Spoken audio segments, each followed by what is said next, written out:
ஒரு கேரக்டருமே பெர்ஃபார்மரா இருப்பாங்க. ஸோ படமும் கொஞ்சம் எலிவேட் ஆகி அடுத்த ஸ்டெப்புக்கு போறதுக்கான ஒரு வாய்ப்பா இருக்கும். நீங்க கார்த்திக் சுப்ராஜோட படங்கள் எல்லாம் எடுங்க, அதுல ஆக்ஷன் இருந்தா கூட ஒரு பயங்கரமான எமோஷன் ஒன்று டிராவல் ஆகும். அந்த இப்ப நீங்க மகான் எடுத்துக்கிட்டீங்கன்னா எனக்கு ரொம்ப பிடிச்ச படம். மகான்ல பாபி சிம்ஹாவை கொல்ற சீன் இருக்குல்ல, அந்த சீன் பெரிய டிராமா. விக்ரம் வந்து எனக்கு தெரிஞ்ச அவரோட கெரியர்ல one of the best performance அது. இல்ல டாப் பெர்ஃபார்மன்ஸே அதுதான் சொல்லுவேன். இது வரைக்கும் அவர் பெர்ஃபார்ம் பண்ணதுல ஒரு டாப்பான பெர்ஃபார்மன்ஸ்.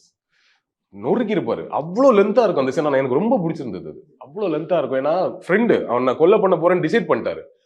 ஆனா அவனை எப்படியாச்சும் கன்வின்ஸ் பண்ணிட மாட்டேன்னா, அவனை புரிஞ்சுக்கிட்டானா இந்த தப்பு நடக்காதே அப்படிங்கிற மாதிரி ஒரு மூடு இருக்குல்ல, அது சூப்பரா பண்ணியிருப்பாரு. அப்போ அது அந்த மாதிரி இவரோட படங்கள்ல ஆக்ஷனுக்கு பிகைண்டா வைக்கக்கூடிய இந்த எமோஷன் இருக்குல்ல, அது ரொம்ப முக்கியம்.